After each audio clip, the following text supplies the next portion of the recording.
नमस्कार दोस्तों, मैं हूं ऋतिक केसरवानी। आप देख रहे हैं ऋतिक केसरवानी, जहां पे मैं बहुत सारी चीज़ें शेयर करता रहता हूं, specifically related to books, my life, my finances, my entertainment which is gaming currently.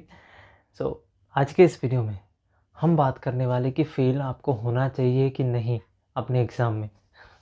ठीक है, अब ये थोड़ा फुद्दू लगता है सुनने में कि फेल होना चाहिए कि नहीं होना चाहिए। ऑफ कोर्स फेल नहीं होना चाहिए, बट मैं अपना एक्सपीरियंस शेयर करना चाहता हूँ यहाँ पे। मुझे ये आइडिया आया कि मुझे ही अपना एक्सपीरियंस शेयर करना चाहिए। देखिए, मैं भी सीएफपी कर रहा हूँ, ठीक है। तो मेरा फर्स्ट लेवल क्लियर हो गया, मतलब दोनों लेवल क्लियर हो गए हैं। सेकेंड लेवल का अभी उसका रिजल्ट नहीं आया, बट मुझे उसका कंफर्म है कि वो हो गया, पास मेरा हो गया, क्लियर हो चुका है। अब मेरा ये कहना है कि सेकेंड लेवल में मैं पहले अटेम्प्ट दे चुका हूँ एक बार, जिसमें मैं फेल हो गया, एंड दूसरे अटेम्प्ट में मैं पास हो गया हूँ। तो ये मैं कहना चाहता हूँ कि फ़र्स्ट लेवल में देखिए, अब मैं अपनी सिचुएशन शेयर कर रहा हूँ। फर्स्ट लेवल में मैं देखिए फुल टाइम जॉब पे नहीं था, तो मैं रोज़ पढ़ाई करता था। फर्स्ट लेवल में जो भी टॉपिक हो, जो भी इस लेक्चर में कराया गया, रोज़ पढ़ाई करता था थोड़ा थोड़ा। बट सेकेंड लेवल में मैं फुल टाइम जॉब पे आ गया, तो पढ़ाई करने का टाइम ही नहीं। तो मतलब लेक्चर देखा, सुना, बस ख़त्म। उसके बाद रिवीजन नहीं, कुछ नहीं, कुछ भी नहीं, बुक्स भी नहीं खोले थे, ऐसी हालत थी मेरी। तो मैं जब एग्ज़ाम के लिए 1 महीना बाकी था ना, तब मैंने सब रिवाइज़ करना शुरू किया कि क्या-क्या पढ़ाया गया था।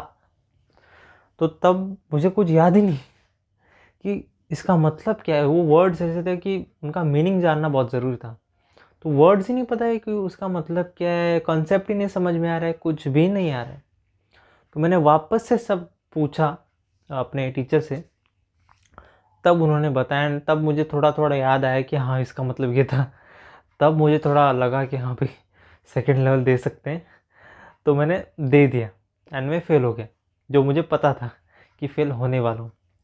तब मतलब ऐसे नहीं कि मुझे अपने पैसे वेस्ट करने थे एग्ज़ाम बुकिंग की फ़ीस भर के, बट ऐसा मुझे पता था एग्ज़ाम देने के बाद ही कि मैं इसमें फ़ेल हूँ। बिकॉज़ पेपर बहुत टफ़ गया था। बहुत कॉन्सेप्ट्स थे उसमें, बहुत कॉन्सेप्चुअल क्वेश्चंस थे, जो मुझे समझ ही नहीं आए। मैंने कुछ भी आंसर ऐसे टिक कर दिया कि ऐसा हो गया कि ख़त्म करो एग्ज़ाम जल्दी से जल्दी, ऐसा हो गया। तो वहाँ पे मैं फ़ेल हो गया। एंड अभी जो सेकंड लेवल मैंने दिया है, वहाँ पे मेरा क्लियर हो जाएगा, इतना मुझे क्लियर है। बिकॉज़ मैंने सेकंड एग्ज़ाम में मैंने जितने भी कॉन्सेप्ट्स हैं वो वापस से एक बार रिवाइज़ किए, उसको डीपली जाना, टेक्स्ट बुक्स पढ़े। सॉरी, ये आवाज़ आ रही है। टेक्स्ट बुक्स पढ़े, टेक्स्ट बुक्स में बहुत डिटेल में होता है उसके बारे में, किसी भी टॉपिक के बारे में। टेक्स्ट बुक्स पढ़े, जो कुछ भी सोर्सेज़ थे ना सब पढ़े, एमसीक्यूज़ पढ़े, बहुत कुछ पढ़ा। पूरा डिटेल में जानकारी ली, ठीक है, एंड बहुत अच्छे से पढ़ा। एंड फिर जाके मैंने अपना सेकंड अटेम्प्ट दिया 1 महीने के गैप के बाद। मतलब मैंने जनवरी में एक अटेम्प्ट दिया था, बट फ़ेब में मैंने दूसरा अटेम्प्ट नहीं दिया, मैंने मार्च में अभी दिया अटेम्प्ट। अब इस बार मुझे पता है कि मैं क्लियर हूँ। तो मैं ये बताना चाहता हूँ कि जब भी आप फेल होते हो ना, वो होता ही इसलिए कि आप उससे कुछ सीखो। तो वो बहुत इंपॉर्टेंट चीज़ है। एंड इस मेरे एक्सपीरियंस से मुझे इतना पता चला कि मैं जब फेल हुआ ना, तब मैंने आधी जानकारी के साथ, आधे नॉलेज के साथ, आधी तैयारी के साथ वो अटेम्प्ट दिया था।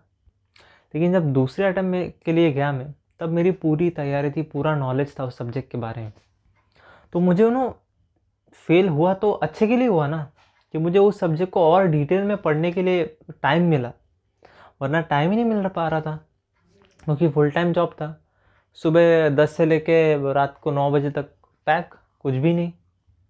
यूट्यूब भी अपना चालू है, सब कुछ चालू है, टाइम ही नहीं, कुछ नहीं। तो मैं ये कहना चाहता हूँ कि आपको आप ये भी बोल सकते हो कि आप हर एक चीज़ को पॉजिटिवली देखना सीख लो। क्योंकि कोई ये भी बोल सकता है कि कोई जैन में अटेम्प्ट दिया तो फेब में अटेम्प्ट दे देते जल्दी से। लेकिन नहीं, मुझे लगा कि अच्छी तैयारी नहीं है अपनी, तो 1 महीना लेते हैं। एंड फिर मैंने अटेम्प्ट दिया मार्च में, और मैं क्लियर हूँ। मुझे पता है अब रिज़ल्ट नहीं आया, बट मुझे इतनी क्लैरिटी है कि मैं पास ही हूँ। तो मैं ये बताना चाह रहा था कि failure is important, because failure से आप बहुत कुछ सीखते हो। अगर आप सीखना चाहते हो, मतलब फ्री एजुकेशन है, मतलब एजुकेशन से बहुत ज़्यादा बढ़कर। बिकॉज रियल एक्सपीरियंस है ना, एंड फीलिंग्स, इमोशंस जो आप फील करते हो उस फेलियर के टाइम पे, वो बहुत अफेक्ट करते हैं एंड आपके साथ लाइफ टाइम रह जाते हैं।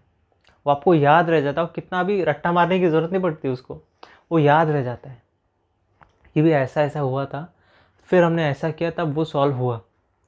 तो मैं ये कहना चाहता था कि फ़ेल होना भी ज़रूरी है।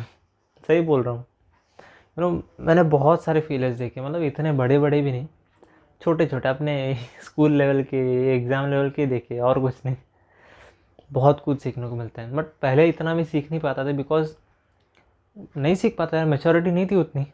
बट अब मुझे समझ में आता है कि फेलियर्स इज़ एन एजुकेशन, मतलब वो भी एक तरीका है सीखने का। तो बस इस वीडियो से यही शेयर करना था मुझे। आज के लिए इतना ही रखते हैं, मिलते हैं अगले वीडियो में। Thank you very much for watching. And अगर आपको वीडियो पसंद आए तो लाइक करना मत भूलना। एंड सब्सक्राइब नहीं किया है चैनल को तो सब्सक्राइब ज़रूर करना। अगर आप इस टाइम तक वीडियो देख रहे हो, 6 मिनट हो चुके हैं मुझे देख रहा हूँ, ठीक है। मिलते हैं अगले वीडियो में, बाय बाय।